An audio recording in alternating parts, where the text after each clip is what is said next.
کچھ لوگ ایسے ہیں کہ اگر ہم انہیں زمین میں اقتدار دیں، زمین میں اگر ہم انہیں قابو دیں تو وہ کیا کریں گے؟ اقاموا الصلاۃ و آتوا الزکوٰۃ، وہ نماز قائم کریں گے، زکوٰۃ ادا کریں گے، وامروا بالمعروف، نیکی کا حکم دیں گے، ونہوا عن المنکر، اور لوگوں کو بری باتوں سے منع کریں گے۔ وہ دینی، فکری، اصلاحی انقلاب برپا کر دیں گے، نماز کو عام کریں گے، زکوٰۃ کو عام کریں گے، بھلائی کا حکم دیں گے اور برائی سے منع کریں گے۔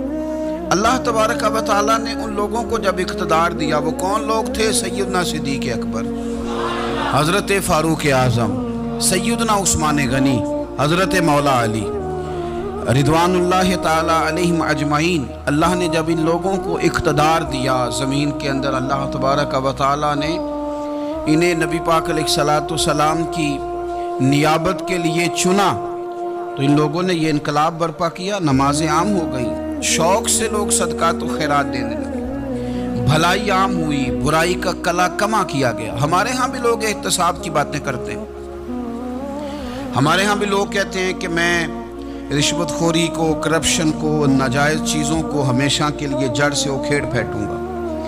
لوگ دوسروں سے مطالبہ کرتے ہیں کہ یہ سارے کام جائز کریں، لیکن خود اس پر عمل کرنے کو تیار نہیں ہوتے۔ یاد رکھ لیں کہ یہ جو احتساب ہے، یہ انسان کی اپنی ذات سے شروع ہوتا ہے۔ آپ جب نظام احتساب دنیا کے اندر مستحکم کرنا چاہتے ہیں تو اس میں پھر آپ کو اپنی ذات کو سامنے پیش کرنا پڑے گا۔ آج ہم بات کرنے جا رہے ہیں سیدنا فاروق اعظم رضی اللہ تعالیٰ عنہ۔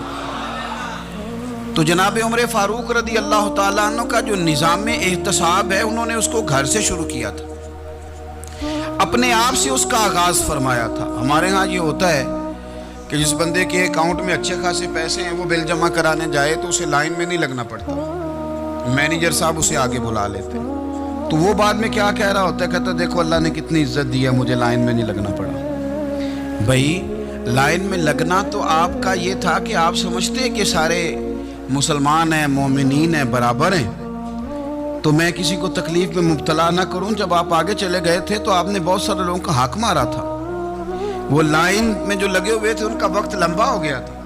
آپ نے تو اپنے آپ کو احتساب کے لیے پیش ہی نہیں کیا، بلکہ آپ نے کہہ دیا کہ جناب میرا تو رتبہ اعلیٰ ہے، لہذا یہ میرا حق بنتا تھا، مجھے تو استحکام ملنا چاہیے تھا۔ یہاں بہت سارے لوگوں نے اپنے حق میں چیزوں کو اور رنگ میں پیش کیا۔ سیدنا فاروق اعظم رضی اللہ تعالیٰ عنہ نے اس نظام احتساب کو اپنے گھر سے شروع فرمایا۔ حضرت عمر فاروق رضی اللہ تعالیٰ عنہ اپنے بچوں سے فرمایا کرتے تھے کہ جب میں حکم لوگوں کو کروں گا نا، اپنی رعایا کو، مسلمانوں کو میں کوئی حکم دوں گا تو تمہیں پہلے اس پر عمل کرنا پڑے گا۔ آپ فرمایا کرتے تھے یاد رکھنا، لوگ تمہیں اس طرح دیکھیں گے، لوگ اس طرح تمہیں دیکھیں گے جس طرح گوشت کھانے والا پرندہ گوشت کو دیکھا کرتا ہے۔ چیل گوشت کھاتی ہے تو کیا کبھی اس کو پیغام بھیجنا پڑا ہے کہ تو آجا یہاں گائے مر گئی ہے، بھینس مر گئی ہے؟ خود بخود اس کی نظر ہوتی ہے، وہ پہنچ جاتی ہے۔ جناب عمر فرمانے لگے میرے گھر والوں، میرے بیٹوں، میری بیٹیوں، میری اہلیہ، لوگ تمہیں اس طرح دیکھیں گے جس طرح گوشت کھانے والے پرندے دیکھتے ہیں، لہذا میں جب کسی کو عمل کروں تو پہلے تمہیں اس پر عمل کرنا پڑے گا جب میں کسی کو حکم دوں۔ آپ فرمانے لگے یاد رکھنا، اگر تم نے میرا حکم نہ مانا تو غیروں نے حکم نہ مانا تو انہیں ایک سزا ملے گی، اور اگر میرے گھر والوں نے نہ مانا تو ڈبل سزا ملے گی، تم پر ڈبل سختی کی جائے گی کہ تم نے میری بات کیوں نہیں مانی۔ یہ نظام احتساب ہے۔ ہم نہ دوسروں کے بچوں کا گلا کاٹ کے اپنے بچوں کی خوشیاں لینا چاہتے ہیں، ہم چاہتے ہیں کہ دوسروں کے بچوں کے حصوں کا مال میرے گھر میں آ جائے، آ جاتا ہے۔ کچھ لوگوں کی سیاست چل جاتی ہے، کچھ لوگوں کا فریب اور فراڈ کام کر جاتا ہے، لیکن وہ گھر روشن نہیں ہوتے۔ ان گھروں میں پیسہ ہوتا ہے پر قرار رخصت ہو جاتا ہے، ان گھروں میں آسانیاں اور وسعتیں تو آ جاتی ہیں لیکن ایک دوسرے کا احترام ختم ہو جاتا ہے۔ سیدنا فاروق اعظم رضی اللہ تعالیٰ عنہ کا یہ طریقہ تھا کہ وہ اپنے بچوں پر سختی کرتے۔ آپ ہمارے ملک میں یہ نظام ہے، موجودہ حکمران ہو یا ان سے پچھلے، بچے سب کے ملک سے باہر رہتے ہیں،